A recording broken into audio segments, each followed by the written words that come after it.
अस्सलाम वालेकुम dear student, मैं हूं मोहम्मद तारिक और मैथमेटिकल स्टैटिस्टिक्स में आज हम लोग इन 4 टॉपिक्स के ऊपर बात करेंगे। प्रोबेबिलिटी डिस्ट्रीब्यूशन, प्रोबेबिलिटी डेंसिटीज़ और फंक्शन ऑफ रैंडम वेरिएबल।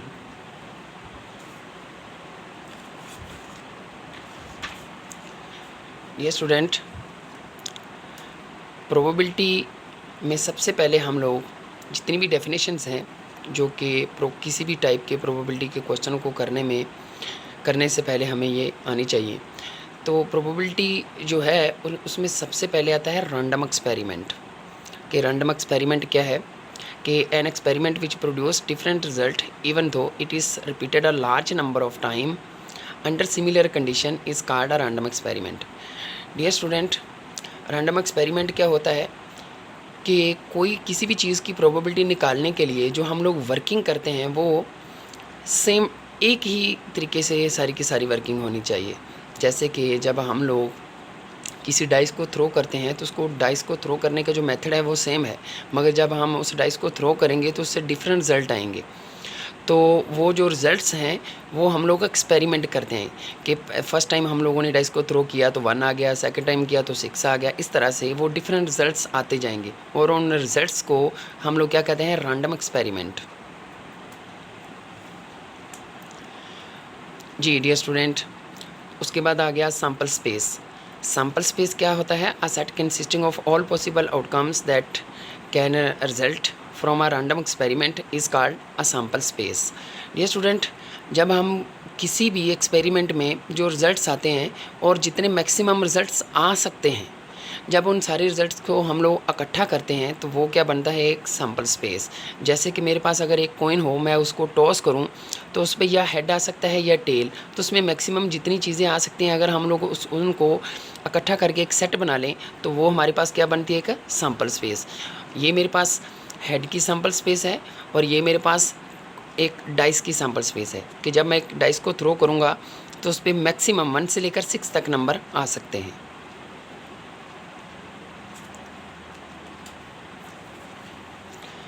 जी, उसके बाद आता है मेरे पास इवेंट।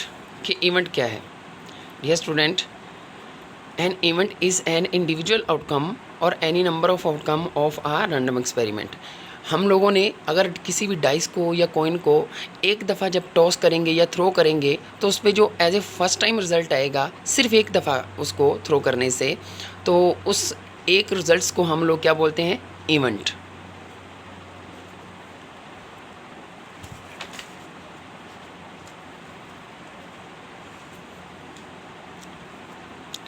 उसके बाद डेफिनेशन आती है सिंपल इवेंट क्या होता है? An event that contains exactly only one outcome is called simple event. An event that contains exactly one outcome is called a simple event. Dear student, जब हम लोग इससे पहले हम लोगों ने इवेंट की डेफिनेशन पढ़ी कि जब किसी भी डाइस को या कॉइन को हम एट ए फर्स्ट टाइम थ्रो करेंगे या टॉस करेंगे तो जो रिज़ल्ट आएगा अगर हम लोग उसको सेट में लिख लें तो हम लोग कहेंगे कि ये क्या है, सिंपल इवेंट।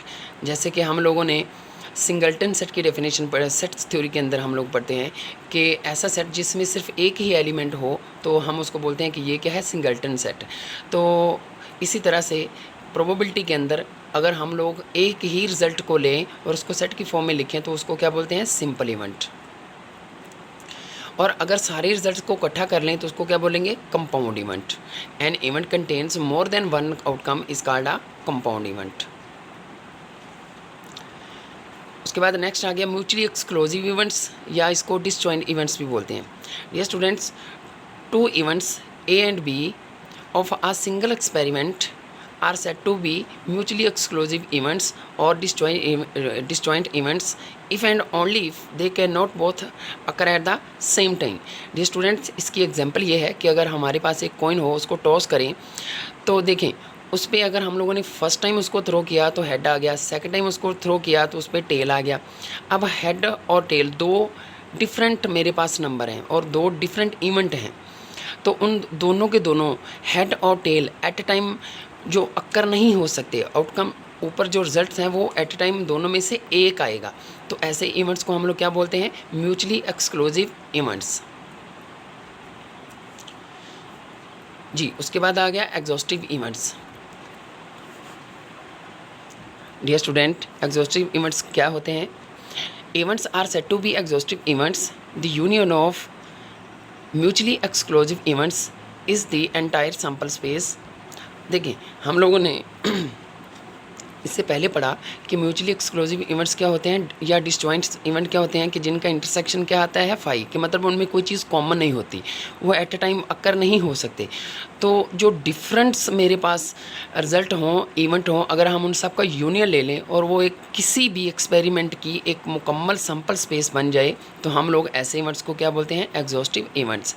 जैसे कि देखिए, मैंने फर्स्ट टाइम कॉइन को टॉस किया तो हेड आ गया, सेकंड टाइम उसको टॉस किया तो टेल आ गया। अब ये दोनों के दोनों नंबर्स का हम अगर इंटरसेक्शन ले तो वो 5 आएगा, मगर अगर इन दोनों का यूनियन ले तो वो एक कंप्लीट सैम्पल स्पेस बनेगी of the coin as a single experiment.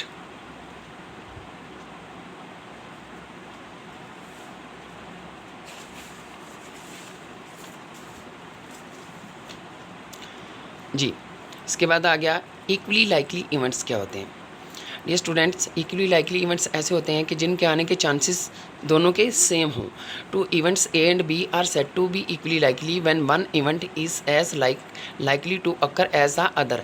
जैसा कि अगर हम लोग देखें तो एक कॉइन में दो चीज़ें होती हैं, हेड और tell.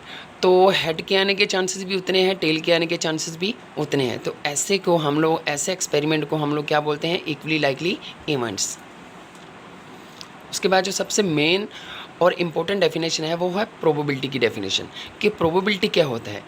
Late A be the event and the probability of A is denoted by probability of A, मतलब पी ऑफ ए।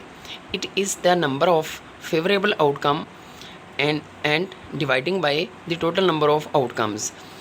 इसका फॉर्मूला है number of favourable outcome divided by number of total outcome. ये student, probability क्या होता है कि जिस चीज़ की हम लोग फेवर कर रहे हों या जिस चीज़ को हम लोगों ने निकालना हो उसको ऊपर रखें और उस एक्सपेरिमेंट में सैम्पल स्पेस में जितने नंबर्स टोटल आ सकते हैं उसमें डिवाइड कर दें, तो जो नंबर आपके पास आएगा उसको हम लोग क्या बोलेंगे?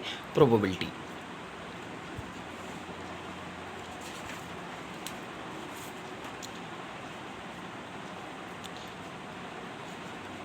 इसके बाद हमारे पास आ जाता है डिस्ट्रीब्यूशन फंक्शन क्या होता है। Dear student, the distribution function of a random experiment, random variable x denoted by f of capital F of x is defined by f of x। और f of x किसके equal होता है? Probability of x। ये जो x है इसकी probability होगी less than equal to एक स्पेसिफिक नंबर के ऊपर, कि जिस पे हम लोगों ने प्रोबेबिलिटी जिसकी निकालनी हो उस नंबर से लेकर उन तमाम छोटे नंबर्स के ऊपर जहाँ तक हम लोगों ने जाना हो। The function f of x gives the probability of the event that x takes a value less than or equal to a specified value of x and the probability lies between -1 to 1। Dear student, जो probability है वो हमेशा -1 से लेकर 1 तक होती है। 1 से कभी भी प्रोबेबिलिटी का जो सम है वो 1 से कभी भी ग्रेटर नहीं आएगा। अगर आएगा तो वो हमारा जो एक्सपेरिमेंट होगा, रैंडम एक्सपेरिमेंट होगा, वो क्या होगा? रॉन्ग होगा, क्योंकि प्रोबेबिलिटी का जो सम है वो हमेशा 1 के इक्वल होता है। तो अब डिस्ट्रीब्यूशन जो हमारे पास फंक्शन है इसकी कुछ मेरे पास प्रॉपर्टीज़ हैं कि जब भी हम लोग -∞ पे इसको अप्लाई करेंगे तो वो आपको 5 देगा। मतलब 5 जो है उसकी प्रोबेबिलिटी कितनी होती है? 0। और अगर +∞ की बात करें तो वो किसके इक्वल होगी? पूरी की पूरी सैम्पल स्पेस की प्रोबेबिलिटी के इक्वल होगी। और जब भी हम लोग किसी भी सैम्पल स्पेस की प्रोबेबिलिटी का सम निकालें तो वो हमेशा कितना आएगा? 1 आएगा। Let A and B be two real number such that A less than होगा किससे? बी से। तो अगर हमने इसकी प्रोबेबिलिटी निकालनी हो तो हम इस साइड से इस साइड को भी देख सकते हैं और इस साइड से इस साइड को भी देख सकते हैं कि हम लोगों ने प्रोबेबिलिटी निकालनी है, एक्स की प्रोबेबिलिटी निकालनी है, जो हमारे पास एक्स जो एक स्पेसिफाइड नंबर है वो ए से लेकर ए से कहाँ तक जाएगा? बी तक। और वो जो x है जो हम लोगों ने निकालना है वो a से ग्रेटर और इसके इक्वल और b से लेस देन और इसके इक्वल भी हो सकता है। और ये जो मेरे पास f ऑफ x है ये एक इंक्रीजिंग फंक्शन है, मतलब नॉन डिक्रीजिंग फंक्शन है।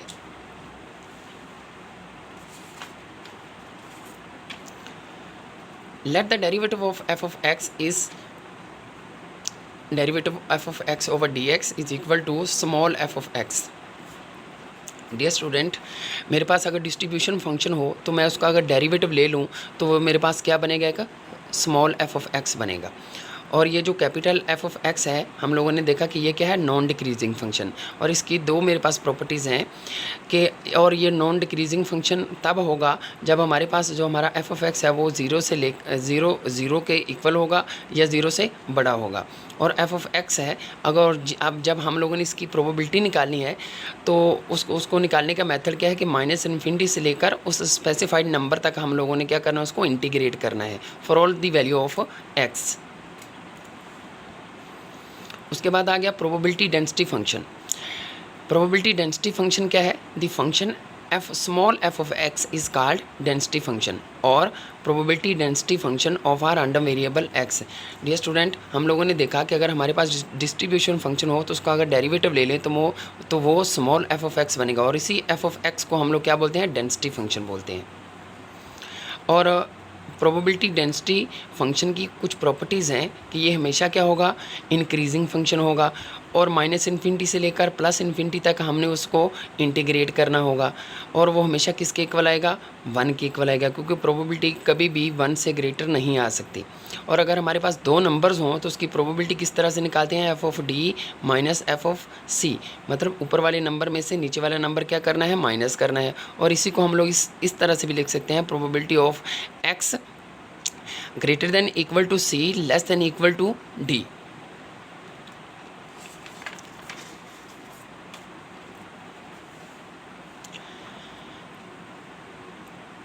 तो आइए अब कोई न्यूमेरिकल क्वेश्चन करते हैं जो कि डेंसिटी फंक्शन का भी होगा और डिस्ट्रीब्यूशन फंक्शन का भी होगा।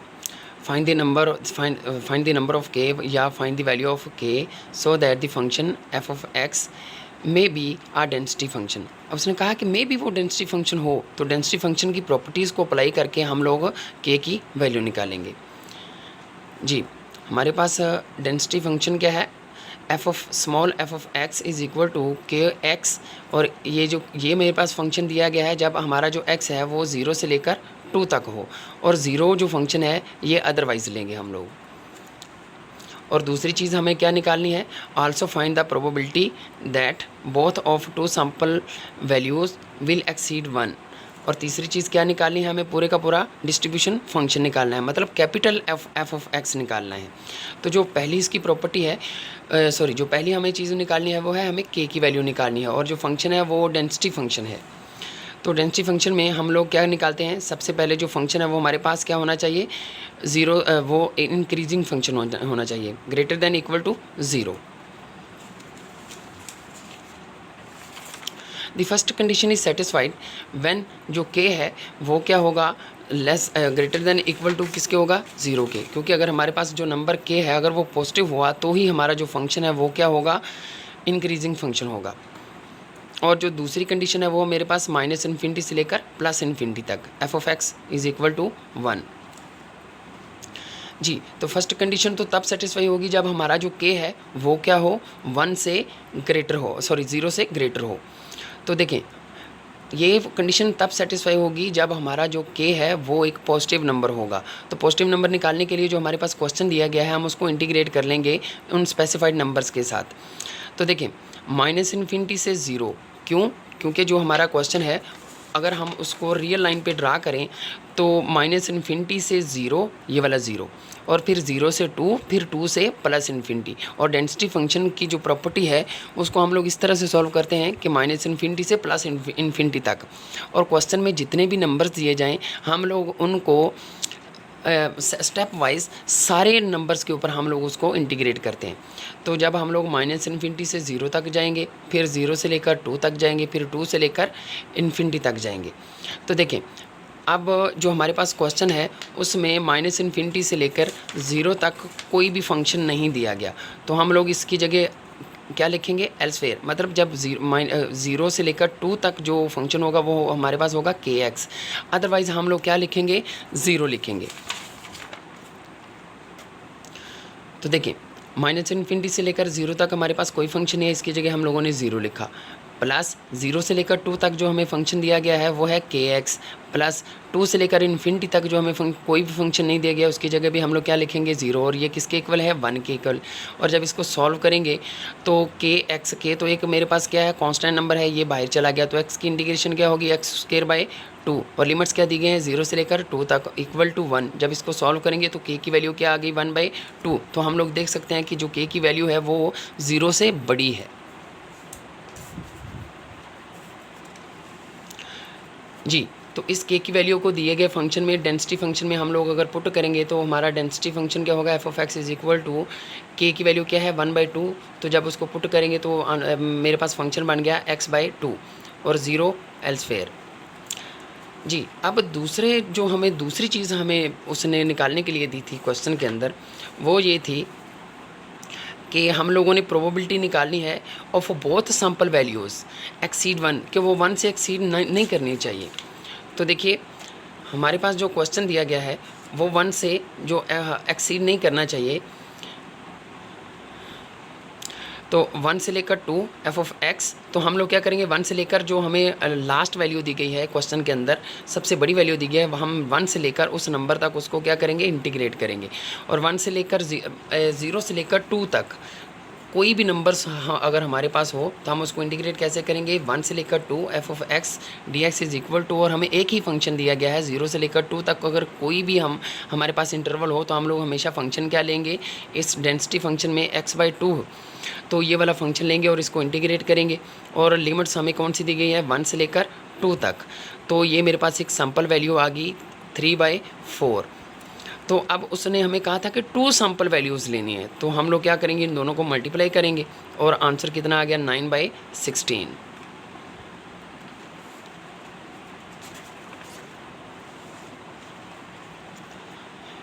जी डियर स्टूडेंट, तो तीसरी चीज़ हमें क्या निकालनी थी, हमें फंक्शन निकालना था। हमें डेंसिटी फंक्शन दिया गया था और उसने कहा था कि हम लोगों ने कंप्लीट क्या निकालनी है डिस्ट्रीब्यूशन फंक्शन निकालना है, मतलब हमें कैपिटल f(x) निकालना है। तो कैपिटल f(x) जो है वो किसके इक्वल है, जो x हो उसको हम लोगों ने एक स्पेसिफाइड नंबर से लेस तक उसकी प्रोबेबिलिटी निकालनी है, तो -∞ से लेकर उस स्पेसिफाइड नंबर तक। तो यहाँ पे मेरे पास 2 इंटरवल बनते हैं, पहला है -∞ से लेकर जो x है वो -∞ से लेकर कहाँ तक होगा 0 तक होगा, और हमें फंक्शन में उसकी वैल्यू क्या दी गई है 0, कि जब भी क्योंकि 0 से लेकर अगर 2 तक है तो हम लोग वो x/2 वाला फंक्शन लेंगे। अब हमारे पास क्या है इन्फिनिटी से लेकर 0 तक, तो वो हमारे पास फंक्शन में क्या दिया गया है 0, वो हमें फंक्शन में क्या दिया गया है 0। देखिए जब 0 से लेकर 2 तक जाना है तो हमें ये वाला फंक्शन चूज़ करना है, ये हम लोगों ने डेंसिटी फंक्शन को यूज़ करना है।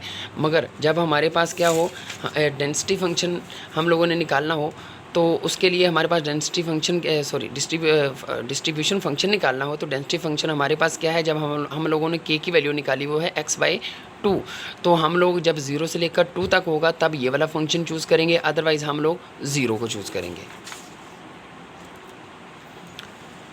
तो हम लोग देख सकते हैं कि जब हमारे पास इंटरवल होगा -∞ से लेकर 0 तक, तो हमारे पास फंक्शन क्या है 0, तो 0 की इंटीग्रेशन भी क्या होगी 0।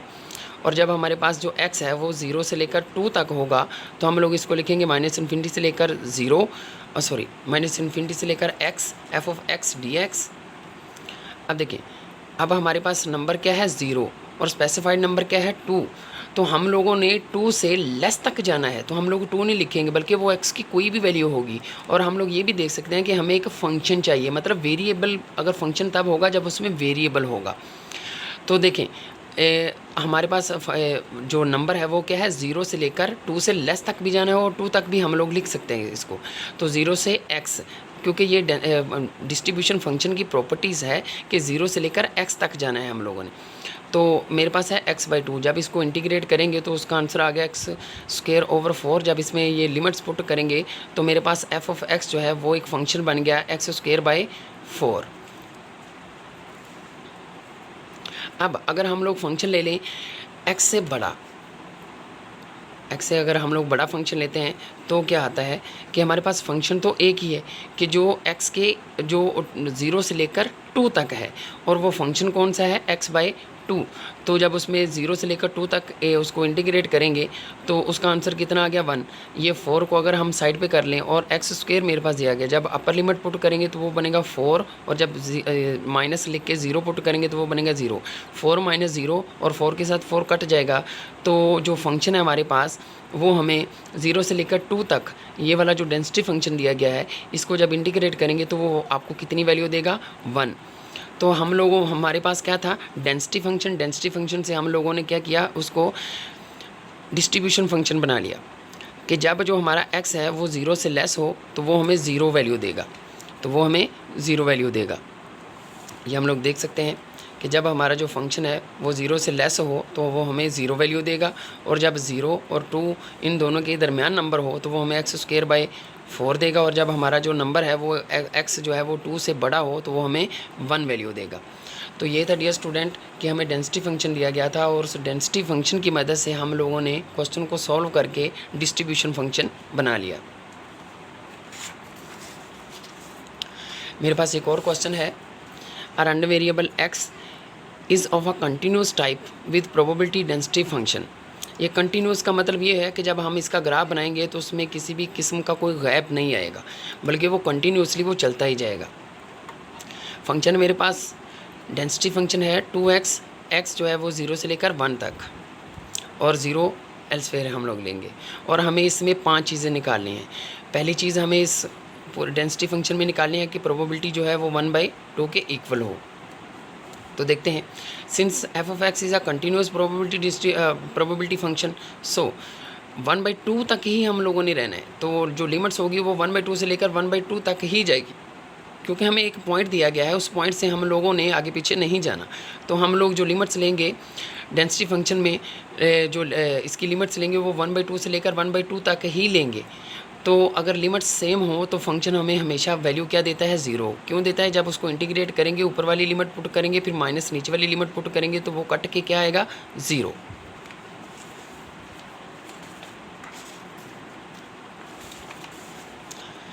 जी, तो दूसरी चीज़ हमें क्या निकालनी है कि प्रोबेबिलिटी निकालनी है लेस देन इक्वल टू 1/2।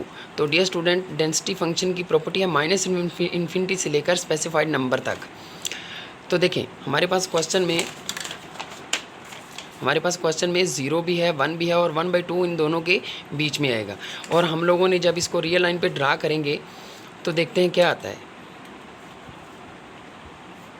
देखें, सबसे पहले माइनस इन्फिनिटी आएगा, फिर 0 आएगा, फिर 1/2 आएगा, और फिर क्या आएगा 1।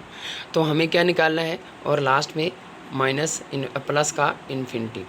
मगर हमें अभी उसने 1/2 से लेस तक कहा है, तो हम लोग माइनस इन्फिनिटी से पहले 0 तक जाएंगे, फिर 0 से लेकर 1/2 तक।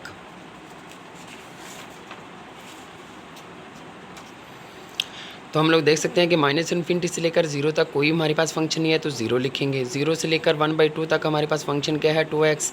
तो जब इसको इंटीग्रेट करेंगे और इसमें लिमिट्स पुट करेंगे तो हमारे पास probability of x less than equal to 1/2 का आंसर कितना आ गया 1/4। तीसरी चीज़ हमें निकालनी है x जो है वो ग्रेटर देन 1/4 हो। तो देखें, जब वो ग्रेटर देन 1/4 होगा तो इसका मतलब ये हुआ कि वो क्या होगा 0 से बड़ा नंबर होगा, और प्लस के इन्फिनिटी तक जा सकता है वो नंबर। तो देखें, 1/4 से लेकर 0 से लेकर 1 तक जो मेरे पास फंक्शन था वो था 2x। अब हमें 1/4 से बड़ा यानी कि 0 से बड़ा नंबर लेना है, तो 1/4 से लेकर 1 तक जो हमारे पास फंक्शन है वो कितना है 2x, और 1 से लेकर इन्फिनिटी तक कोई नंबर नहीं है मेरे पास, तो वो हम लोग क्या फंक्शन लिखेंगे 0।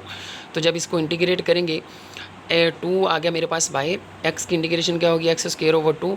फिर पहले हम अपर लिमिट पुट करेंगे, फिर लोअर लिमिट पुट करेंगे, और जब इसको सिंप्लीफाई करेंगे तो आपके पास आंसर आ गया 15/16।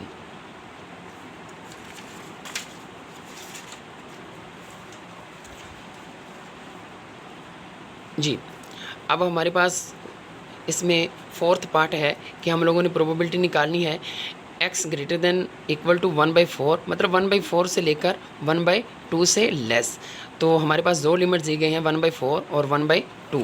तो लिमिट्स लेंगे 1/4 और 1/2, और हमें व 0 से लेकर 1 तक, और ये सारे के सारे इंटरवल्स में हमें एक ही फंक्शन दिया गया है 2x। तो जब इसको इंटीग्रेट करके इसमें लिमिट्स अप्लाई करेंगे तो आपके पास आंसर आ गया 3/16।